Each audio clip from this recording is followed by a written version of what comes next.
Alright, so this video right here is from a guy named The Fat Files. Let me go ahead and sub to him because I forgot to. But this video is called Waffle House, the Roman Colosseum of the South. And if you guys didn't know by my accent, I live in the South, born and raised. And Waffle House goes hand in hand with being Southern. And I love Waffle House. So this video should appeal to me. Alright, let's do it. With you, I actually debated on which channel I was going to upload this video on, because on one hand we're going over a business and the business model that it has, but on the other hand this restaurant is basically the Roman Colosseum of the South, and I'm pretty sure if you eat there enough you actually get a deployment patch from the US military. Regardless, I wore my schnazziest tank top for the occasion. Today we're talking about Waffle House. Okay, just to be completely clear with everybody, I was pretty sure I was not going to get caught off guard because Waffle House is already absolutely crazy. I started looking into it and then found out that Waffle House is somehow connected to the Manhattan Project from World War II. So what the fuck, really? They managed to actually surprise me, and we're going to get to it right after a word from our sponsor. Hey, nice ringtone. Okay, I can go get you one. Perfect. All right, I'll go get it now. Love you. Love you. All right, bye. 1 hour later. Where's that boombox that I asked for? Oh, it's right here. I got it for you. What is this? The boombox. No, I wanted something to play music with. Oh, that kind of boombox. Yeah, I got this instead. Hey, we'll go to the store and get me a boombox so I can listen to music. Can I keep this one still? I don't care. This video is brought to you by Delete Me. Okay, America. Simple business model. You give them money, they turn around and they make sure that online data brokers are not selling your personal information online. Okay, here's the deal. Pretty much anytime you use a free service on the internet and you click that little box, this actually might be a decent service because people do be scraping your data and selling it. As humanly possible. They then turn around and sell that like everybody, basically. That's how they can afford to offer you a every app on your phone, pretty much. They go and they monitor all of these online data brokers for your personal Gotta love information, it. and then if they find it, they submit all the opt-out forms on your behalf, so they have to take down and stop selling that information. So when you buy Delete Me, you're not actually buying anything, you're just buying your way out of all the negative consequences of all the free shit that you've already gotten. And because they continue to monitor those data brokers, you're buying yourself out of all the future negative consequences of all the free shit that you haven't even gotten yet. So if you want to Delete Me a try, there's going to be a link and a discount code down below. Let's get back to the video. All right, Waffle House. Our story begins with a gentleman by the name of Tom Faulkner. This man graduated from law school at 23 years old, passed the bar, and immediately gets drafted in 1940. In Take notes, chat. We're learning. Because he graduated from college, he's presented with two different options. He can A, go straight into officer training, and that's a 3-year commitment, or he can just be a normal draftee and go in as an enlisted soldier, and that is a 1-year commitment. Now, you got to remember, at this point in time, like 1940, while World War II is currently going on, America's not involved yet. The attack on Pearl Harbor has not happened, and prior to the attack on Pearl Harbor, the American people did not want to go to war. Because of that, Tom Faulkner figures, hey, we're not actually going off to war. I don't want to waste 3 years of my time just being in the military, not actually, fighting a war or whatever. So he chooses to be a draftee. Goes into the military as an enlisted soldier, E1 private. From there, goes off to basic training. As soon as he gets through basic training, the attack on Pearl Harbor ends up happening. America enters the war. He immediately opts to go into OCS training and commits for 3 years. After he completes the officer training course, he actually gets slotted to be a counterintelligence officer, where he does, and I quote, a lot of top secret stuff. My identity must remain mysterious and my mission secret. I cannot reveal it to you. You can actually tell in the interviews that he gave later on in his life, like in his 70s, 80s, and 90s, that he's still not sure what he is and what he isn't allowed to talk about. But he did end up telling us that basically it was his job. So wait, this is the dude that created Waffle House? He served in the military and was a badass and shit? Damn, I didn't know that. By the way, much respect to everybody who has ever served in the military. That shit takes a lot of courage and discipline. And I know my stupid ass would not be able to survive in the military.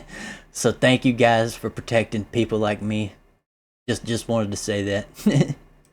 To try to sneak onto military bases, not as military personnel. So he would basically disguise himself as like a painter or a carpenter or whatever, and try to infiltrate a US military base to expose weaknesses within the system to help counteract spies. So he does that for a couple of years, and then one day he ends up getting orders like, hey, you're going to Knoxville, Tennessee. And he's like, okay, for what? And they're like, don't fucking worry about it, just show up. So he shows up to Tennessee and he's given his orders. And those orders, I'm paraphrasing here, but they're essentially, hey, here's your partner. You two are gonna hop in that truck and you are gonna drive it from Knoxville, Tennessee to Los Alamos, New Mexico. You guys are gonna dress in plain clothes. You're not gonna look at what's inside the truck. You're not gonna talk about what's inside the truck. You're gonna take this map and take that exact route. This route avoids every major city and every major highway. You are gonna drive straight there, 53 hours straight, taking turns sleeping in the passenger seat and not stopping for any reason whatsoever. And he does this for the next year and a half, pretty much non-stop. And then like 20, 30 years after the fact, he finds out that he was actually hauling the majority of the enriched uranium for all of the nuclear testing and the building of nuclear weapons, which is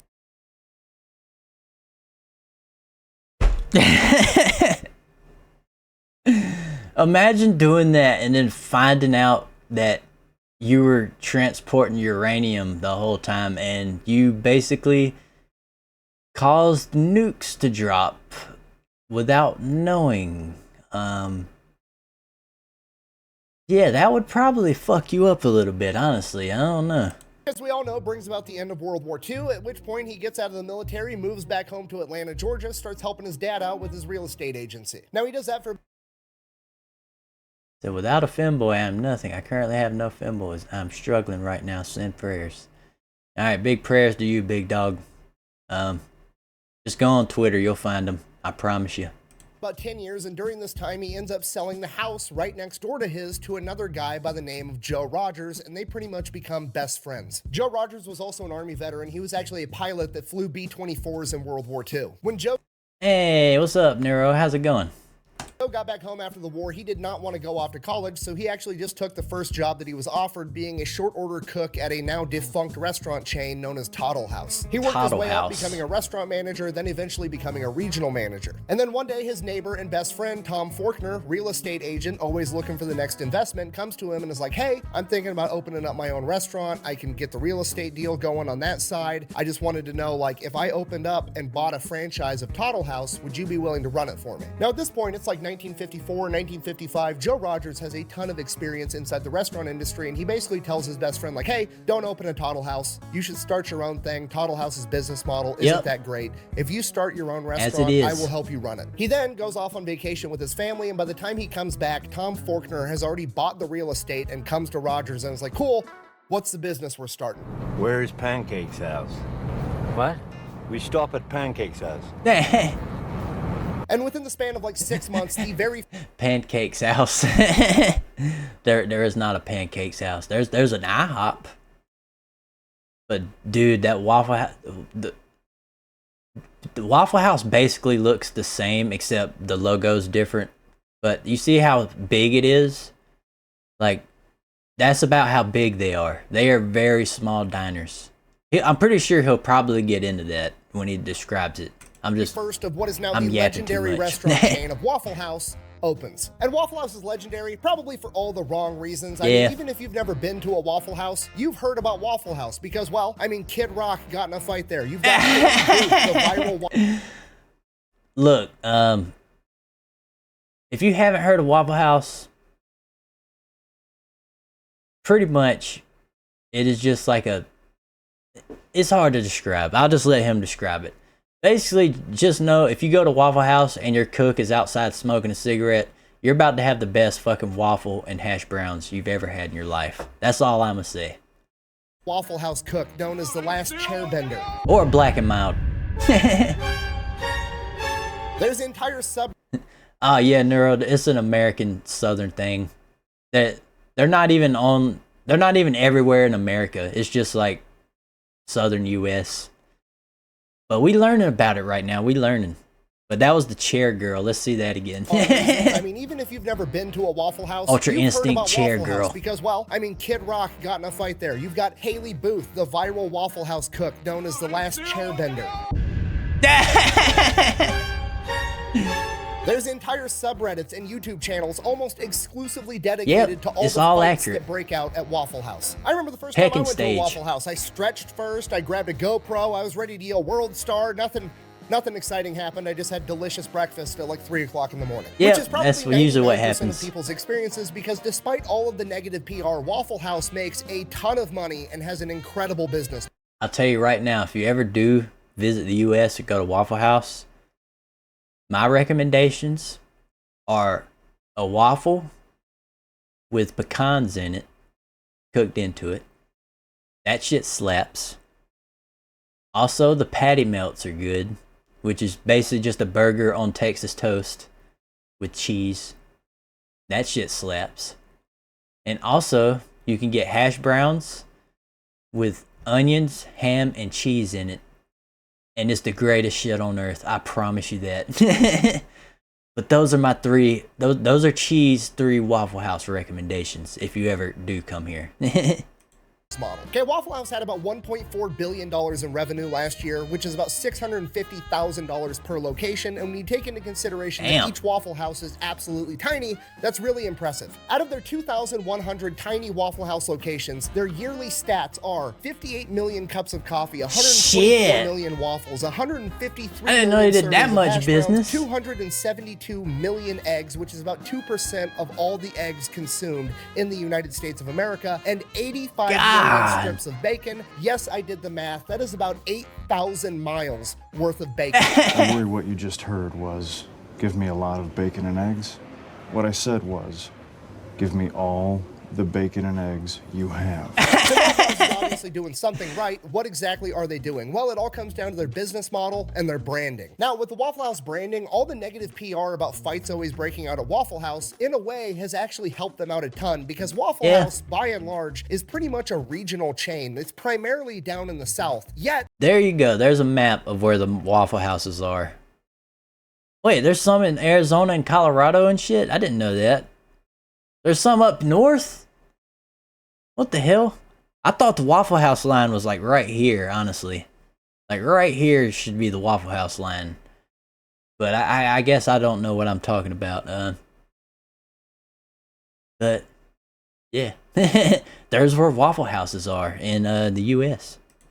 I will not dox myself by pointing where I'm at. Pretty much everywhere in America. You could have never even seen a Waffle House, and you already know Waffle House is open 365 days a year, 24 hours a day, and they serve breakfast. Why do you know they serve breakfast? Because their name is fucking Waffle House. They are the only restaurant around here that's still open 24 hours. Nowhere else is 24 hours. So if it's ever like 3 a.m. and you're hungry, you can always go to Waffle House for food. And it'll be, I mean, it's not like top-notch food, but it's some good breakfast food. It'll get you where you need to be. A lot of people come home, like when they're coming home from the club and stuff, they'll stop by Waffle House because it's the only place open. And that's really big down here. So like, usually around like between 1 and 4 a.m. if you ride by Waffle House, you'll probably see people there coming home from the club and stuff. They're usually pretty busy most of the time. I mean, look at this sign. You're driving down the road, you see that, you know everything you need That's to the know. logo. They sell breakfast. The end. Do that with another breakfast place. If you're not from there and you don't know what a Denny's or a Perkins or an IHOP is, you have no idea. It's just a restaurant, maybe. Waffle House, they're selling waffles, which means there's like a 99% chance they sell other breakfast food. It's genius. Fucking sold. I'm in. So already, the branding is absolutely incredible, but here's the true genius of it. Why did they call it Waffle House? Why didn't they call it Breakfast House or Bacon House or Hash Brown? Pretty sure if you eat there No, enough, I accidentally skipped. Damn it. My bad. Hold on. fucking sold. All right, I'm in. cool. So My bad, guys. already, the branding is absolutely incredible, but here's the true genius of it. Why did they call it Waffle House? Why didn't they call it Breakfast House or Bacon House? So what I was going to say before I kind of scuffed everything is, I'm guessing he's going to say, because waffles are super fucking cheap to make, so you'll make the most money off of it, which is only logical. Let's see. House or hash brown house, it's because waffles had the highest profit margin. I cannot stress to you enough how absolutely Economics, genius baby. that is, right? Because you don't need to sell breakfast, all right? Everybody's already in on Waffles are breakfast, good as okay? fuck, I could too. be blackout drunk at 4 in the morning, and you could ask me, hey, do you want breakfast? I'm coming up like the Undertaker every single time. And then you go, the only thing open right now is Waffle House, okay? I was already sold on breakfast from the get-go, but because Waffle House True, is where though. we're going, guess what I'm getting? A motherfucking waffle, and they're making more money. It makes sense that Yeah. Tom Faulkner was a counterintelligence officer because the man literally said 2 words and has already subconsciously tricked you into ordering the most expensive thing on the menu that makes him the most money. So the branding of Waffle House is both simple and brilliant, and the rest of the business model Their waffles matches are that to a great, T. though. Okay, all Waffle Houses are like virtually identical. They're very small. They Yep, only they seat all like look the 30 same. people, and you can actually see the cook making you your food. Now, at a glance, you're just like, oh, they're just going for that like 1950s drive-through type of a vibe, which they are, but there's way more to it than that. Because the restaurant is so small, the kitchen never has the opportunity to get bogged down, meaning that they're moving tables very, very quickly. So Yep. instead of having one It's kitchen genius. and 100 customers, you've got one kitchen and 30 customers, and you can just turn those tables over 3 times faster, which pretty much guarantees that every customer is gonna get exactly what they wanted, okay? They're not going in there for 5-star dining. They're going in there because they're hungry and they want breakfast, and now they're Exactly. gonna get breakfast really That's what I was quick trying to in a say small earlier. setting that doesn't feel like a packed Except restaurant where they not have as to wait in elegantly. line to be seated. And I know what you're thinking. What if one Waffle House just reaches its maximum capacity, right? What if it's just completely Wait for full it. with a line out the door 24/7 I already know what he's every gonna day of the say. year? Waffle House surely 'Cause I've would seen build it. a bigger Waffle House, right? No, we're gonna take the same parking lot, and right next to that first Waffle House, we're gonna build a second fucking Waffle House, okay? The plan is working.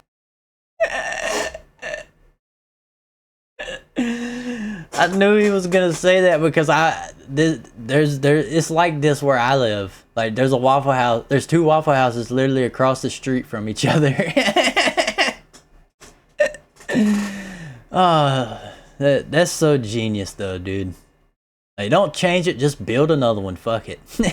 And if it's not broke, don't fix it. Which is one of those things that seems dumb, but is actually brilliant. So Yep. obviously speed is key to this business model, and they've done themselves a big favor with their menu because their menu is overwhelmingly simple, okay? It's literally one side of one piece of paper. Okay, the entire menu is comprised of like 10 things. They have waffles, sausage. All right, actually, it's 2 sides of one piece of paper because they have this breakfast menu right here, which you can order breakfast always, and they also have a lunch menu on the back, or like lunch and dinner, which I think you can order that like after 12 maybe, or something like that.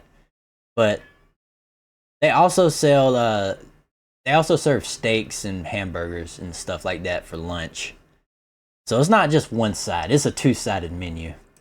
Bacon, ham, eggs, toast, biscuits, gravy, butter, and syrup. Guess how many flavors of syrup they have? 1. It's fucking syrup flavored syrup. The Exactly. entire menu is simple, exactly how it's supposed to be. Oh, sorry, they have hash browns too. Sorry, 11 things. Oh, hold on.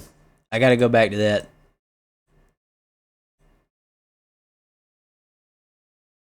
Where's the hash browns? It's simple, exactly how it's supposed Hold to on, be. let me pause oh, sorry, it. There we go. Alright. This is what I'm talking about here, fellas. You gotta get it smothered, covered, and chunked. Boom. Right there. Or if you're feeling extra saucy, you can go crunchy gravy also. But smothered, covered, chunked is fucking godlike. Oh my god, it's so good, dude. Their hash browns slap so hard.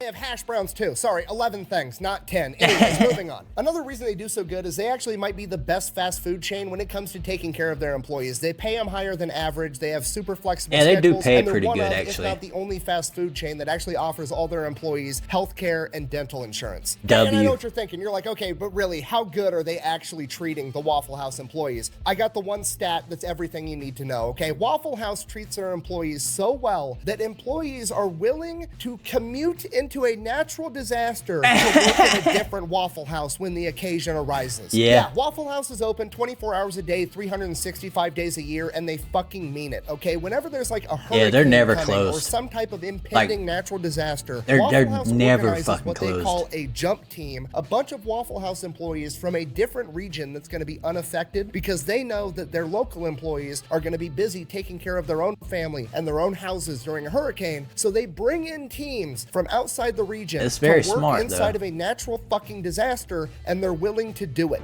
I never said thank you.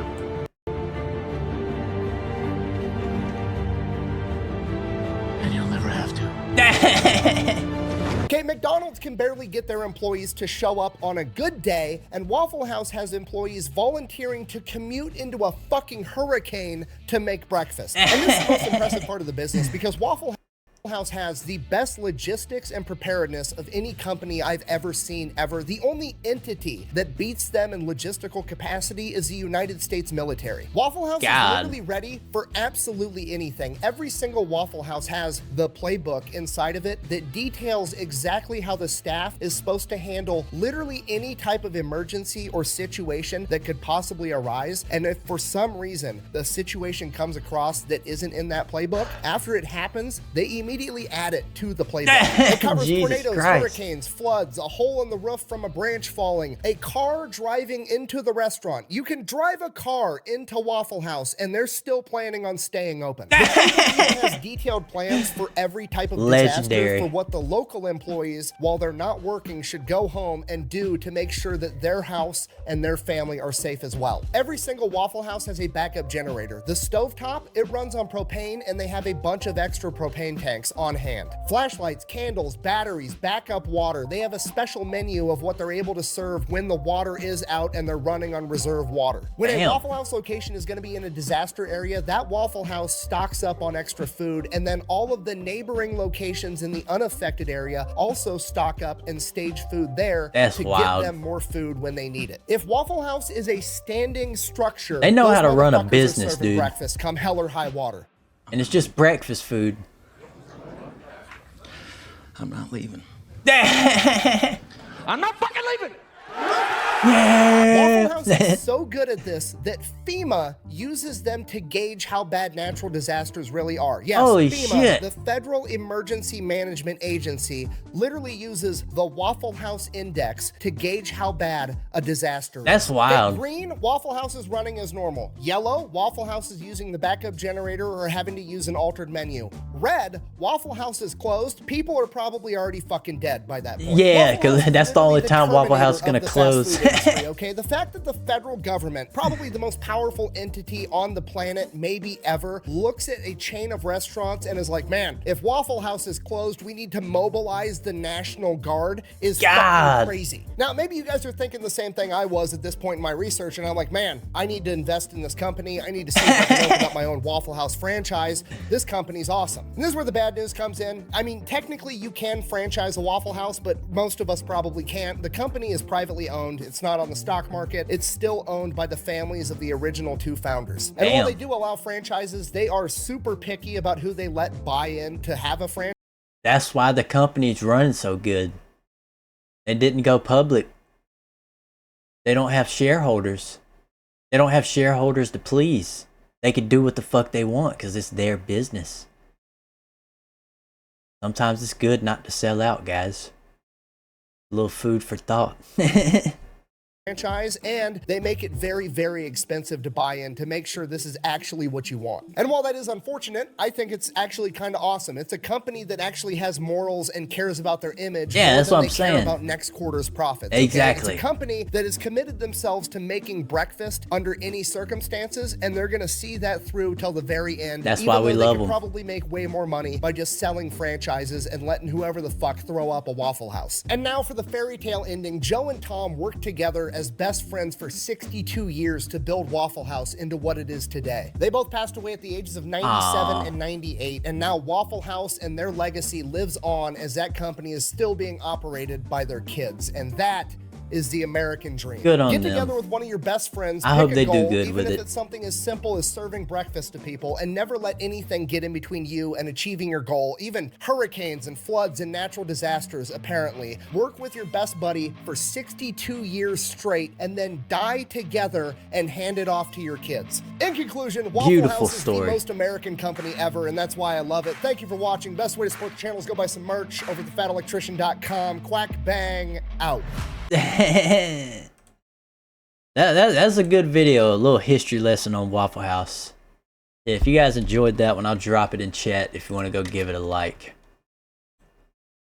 His name's The Fat Files. I'm pretty sure he just talks about food. So, yeah.